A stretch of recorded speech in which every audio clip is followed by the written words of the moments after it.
Hello mga busing mga madam, good day sa buong mundo at magandang gabi o madaling araw dyan sa Pilipinas. Shoutout sa buong mundo, shoutout sa Philippines, Luzon, Visayas, Mindanao. Okay mga busing mga madam, kumusta po kayo lahat? Okay, pag-usapan natin saglit itong impeachment trial ni Sara Duterte. Talagang ang kanyang mga defense lawyer talagang wala na po mga busing mga madam, laging napapaya dahil sa ang kanilang mga hindi na nila alam ang kanilang ginagawa, dahil tagilid talaga po ang laban nila sa mga prosecutor from simula po sa D1 hanggang sa ngayon. Yung kanilang defense lawyer ay talagang wala po talagang binatbat sa mga prosecutor lawyer. Ang gagaling kasi ng mga prosecutor at mga veterano pa, mga busing mga banal. Paano yan?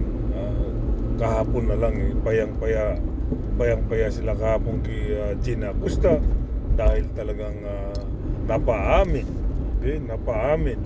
ni Atty. Ligutan, ang aking idol. Shoutout sa iyo, idol, si Atty. Ligutan, na kanino mo pa nakuha mo yung 125 million, kanino mo binigay ang 125 million at kanino mo binigay at sino nag-utos sa iyo.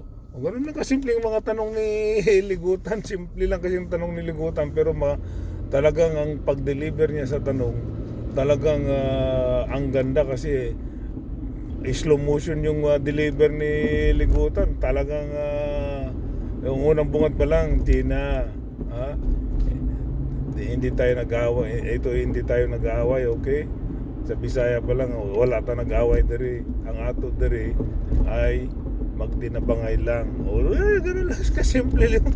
Ganun lang kasimple yung mga sagot na mga tanong ni Atty. Ligutan kay Gina. Wala na, laglag na. Sino ang nag-utos sa iyo na ibigay mo ang pera kay Colonel Lachica? Wala na, tapos na yung usapan. Sabi lang ni Gina Acosta, si Ma'am Sara, tapos may di-deny pa ba yan? Wala talagang from day 1 to hanggang ngayon, yung mga defense lawyer ni Sara, wala na talaga. Wala na mga busing mga badam. At itong si Sara, payang-paya na talaga. Payang-paya na talaga mga busing mga badam. Wala na siyang mga kasi wala na Tapos na Payang-paya na talaga siya mga busing mga badam. Yari na talaga siya, di ba? Tapos itong si Amy Marcos, naalala niyo yung mga busing mga badam, itong si Babalina, si Amy Marcos, nang yung sinalang yung ating magaling na attorney na si sa CUA, yung CUA commissioner na attorney, kung hindi ako nagkamali, parang si Wamil yata.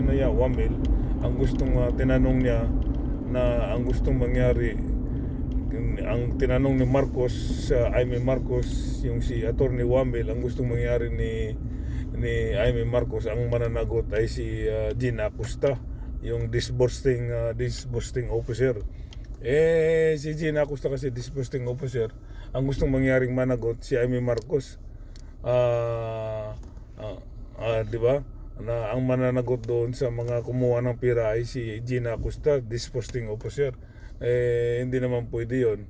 Napaya talaga si Amy doon dahil sa inamin ni Gina Acosta na ang nag-utos sa kanya ay si Sara.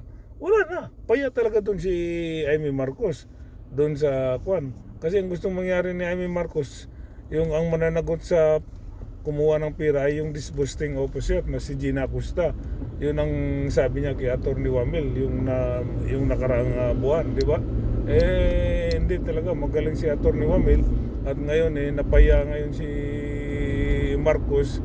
Pero mo, pananagutan ni Amy Marcos yung ang mananagot yung mga empleyado ni Sara Duterte. Buang ba siya? Alam naman niya na alam naman ni Amy Marcos na si Sara ang nag-uutos sa mga lahat na kinikilos niya doon sa mga opisina ng Vice Presidente. O, di payang-paya si Babalina, si Amy Marcos, di ba?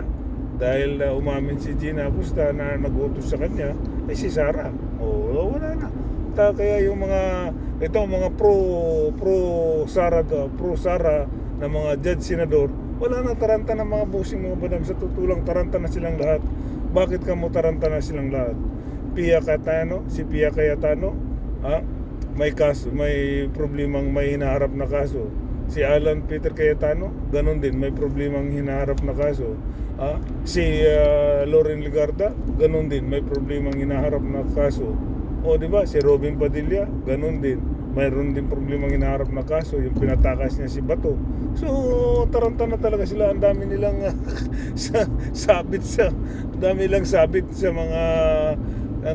sabit yung mga pro Sara mga na senador. Di ba mga pusing, mawala na, goodbye na lang. Alam mo, itong ako si Sara, payang-paya na to si Sara. Kung ako si Sara, dito sa amin sa Canada, pagka ang isang opisyalis dito napapaya, okay, nagre-resign yan kasi mapapaya siya nagre-resign yan. Kaya isampul na lang namin yung aming Prime Minister dati dito nung nakarang taon yata yun. Yung nakarang taon, nakwan siya na re-humor siya dito sa amin, si Trudeau, Prime Minister namin si Trudeau. Nag-resign siya kasi ayaw niyang mapaya siya. Nung nag-resign siya, tapos nang usapan, wala nang usapan, wala na sa social media. Dapat ganun si Sara. Diba, sa Japan ganun din, kapag na-involved ang mga officer doon, nagre-resign din, nagpapakamatay mga minsan O diba?